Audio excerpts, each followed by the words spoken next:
One of the most favorite places for bicyclists to go is the Bean Coffee House.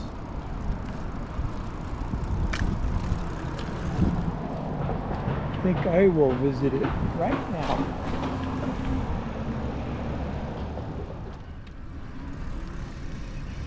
Right there is the original jailhouse where Pat Garrett captured Billy the Kid, and he was held in jail here while he was sent going to trial.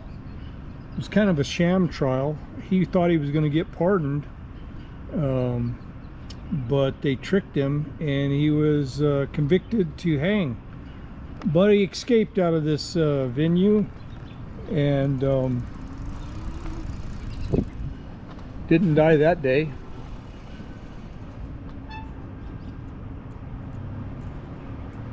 He died at the hands of Pat Garrett a few years later. So this is you manage the manager of museum? Billy the Kid gift shop, yes. Okay. Yes. So tell me about Billy the Kid and what happened here. This building here was a courthouse where he was tried and sentenced. After they tried him here, he was taken back to Lincoln, and that is the courthouse that he escaped out of. So I like to say Mesilla did their job. They kept him. Once he got to Lincoln, that's when all the chaos started.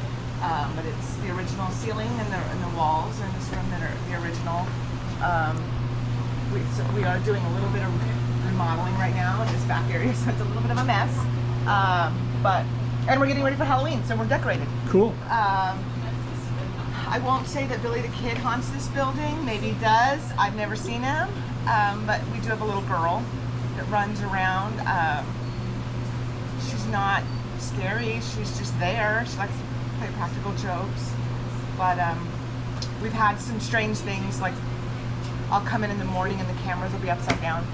And the only way I can get on the ladder and crank the cameras back. Wow. So I can't explain that. It wasn't something rattling or anything that I can't explain that.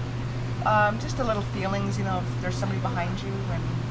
And I was in here late at night doing inventory, and my Pat Garrett talking machine over there, he's motion detected, and I was in the other room and he started talking. So that was a little creepy. Scare you. Yeah, that was a little creepy, but other than that, nothing too crazy here. So the jail was here as well? The jail, this part of the store was an outdoor courtyard, and the jail cell sat at the end of the courtyard. So they fell down by themselves in 1891, I believe. So they've been gone a long time. Oh, okay. But this was an outdoor courtyard, and they had 2 sheriff's offices, and they believe Pat Garrett's office was over in this corner, who was the one who ultimately killed Billy the Kid. Or so they say. And then he was killed down here as well. He was killed going up to the Oregon Mountains off of 70, and he is buried in Las Cruces. He's still a predominant family here in town, and so this is open to the public. People come in. It's a gift shop. We're a gift shop. Yeah, so you're welcome to come in. We're open every day, 11:30 to 5. Come in and say hi and get a little bit of history. Cool. It actually, early 1907, 19 something, I don't know exactly. It became a bar, and it was a bar all the way until the 1970s. A bunch of different bars. Bob's Bar, Elephant Butte Bar, Billy the Kid Bar. And so if you look up on the roof up there, there's some really cool old beer labels that we leave because it's part of the history. Up in here? Yeah, the beer labels are... Sorry, we got cobwebs all over we're doing a Halloween thing. Cool.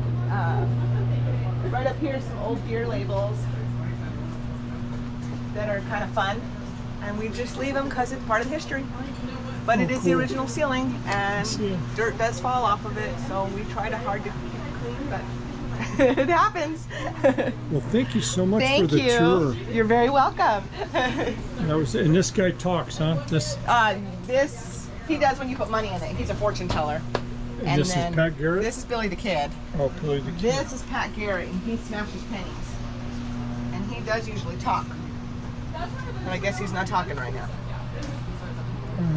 He's not very good looking, is he? And he's the one that started talking with nobody around. Yeah, huh? he was the one that started, What and the- now he's not talking now, which is weird. I would think that that would scare the heck out of me. It was a little weird, yeah. He's kind of scary, just Yeah. sitting there looking at us. Weird, kind of creepy. Oh, thank you. I appreciate the tour. Cool. So you guys got a little gift shop here. You guys can come in and tour, see where Billy the Kid was tried. There was a jail out here across the street. Pat Garrett, I guess his office was nearby. Maybe this is his buddy right here. Another ghostly figure.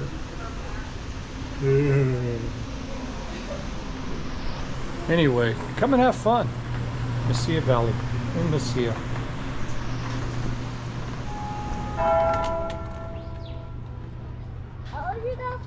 There is the Double Eagle restaurant. All right, we're here at the Double Eagle restaurant. They granted me a tour. We're gonna come into this room and talk to Amy. Hi, Amy. Hello, everyone. So, give me a little history of the Double Eagle. Well, this building was originally a hacienda, and it was built by the Mays.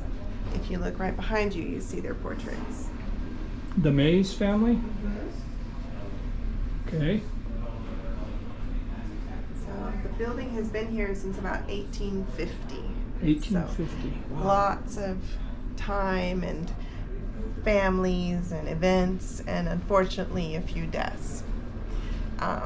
Mrs. Mays was very upset to find that her son, Armando, was romantically interested in the maid, Inez, instead of the woman she had chosen for him to marry from a high society family.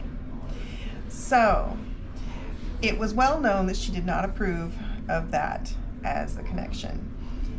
So they got together in secret. Ooh. And apparently all of the staff supported and helped them hide their secret love.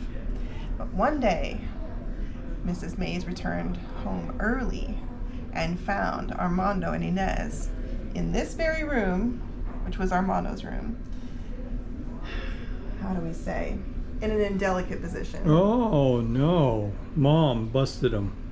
She flew into a rage and she reached for the nearest thing she could find, which was a large set of sewing shears, and she went for Inez and stabbed her. Armando defended his love by standing in front of her. She then stabbed her son in the rage, not knowing the difference. There are varying accounts of what happened to Inez. We don't know if she died that day or if she died a year later when she returned home to mark the death of her love. But Armando did die within days from his injuries. And it is said that they both haunt this room. This is the chair that Inez sits in. And as you can see, it's worn as if someone sits at it and wrings their hands. But none of the staff and none of the guests sit here because we don't want to disturb her. And over here is where Armando sits. And same thing, you can see where his shoulders would be and where the armrest is worn. We don't sit here, we don't touch it, and we don't allow the guests to sit in it because we don't want to disturb him either. Wow, that's a good scary story. Have the staff witnessed anything here? I've actually heard a lot of stories from the staff. There is a housekeeper who's here very frequently alone in the morning, and she says that the ghosts sometimes turn on the fountain in Peppers, or they'll turn off the lights in some of the rooms. She says that they're not malevolent, they're more of a trickster kind of attitude, and she's not afraid of them, but she's definitely seen them. Wow. Yeah, I've eaten at the steakhouse here a couple of times, or many times over the years, and most of the staff that I've talked to especially late at night. Some of them won't work by themselves. So, I don't come into this room alone. are you creeped out right now? The hair on my arm stands up, so. Well, why don't we end this interview and we'll Let's get you out pause of here and I will take you back to the other room and show you Abigail. Okay. Hi, Amy. Hello again. Wow, this is a beautiful room. What Welcome was this to the room? Isabella. So many people know about Armando and Inez, but not as many people know about the two little girls that haunt this place. One of them is pictured here. Her name is Abigail. And what does she do? Carrying the doll, which has the death mask of her mother, and apparently she didn't live to be very old either. But the Who's the details mother? of her death are obscure. Who's the mother? We don't know. We don't know. Some of the art was acquired by Mr. Ritter, and some of the art was acquired by the previous owners. So That's kind of spooky. Abigail doesn't look very happy. Oh, poor thing. So you asked for accounts.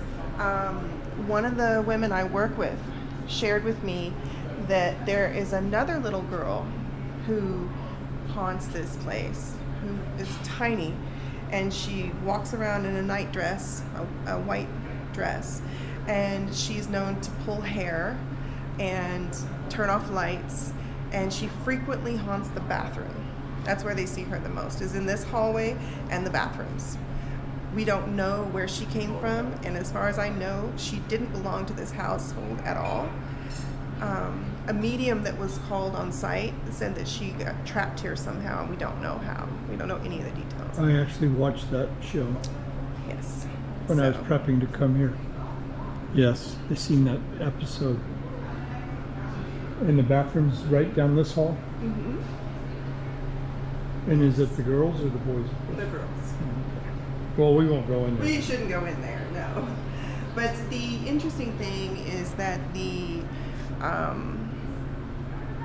there have been multiple reports of other ghosts, and we don't have names for them all, and we don't know their backstories. But apparently, this place is definitely an epicenter for the supernatural. Well, Amy, you're just a wealth of information.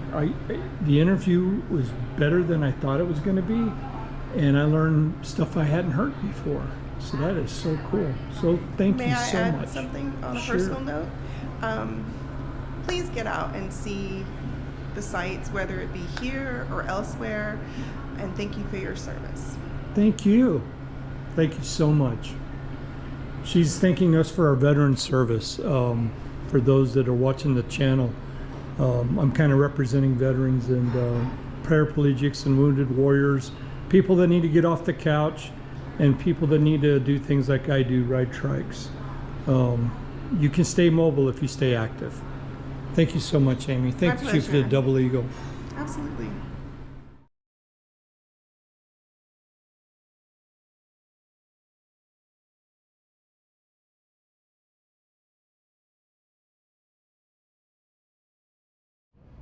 Well, folks, I wasn't going to get an interview. They'd turned me down, but once they found out that I was a veteran and that I was representing veterans and paraplegics and wounded warriors and people with disabilities to get out and ride, because you don't have to be a couch potato. You don't have to, I know how that is, to have all these illnesses and problems in your body and not be able to do anything, and how depressing that could be. But the Double Eagle granted me a tour. And if you get down here to Mesilla, come and eat here and visit this establishment. It is neat, neat stories, but the food's really good. Anyway, I hope you liked the tour of Mesilla. I enjoyed it. Until next time, folks, like and subscribe. We'll see you on the next one.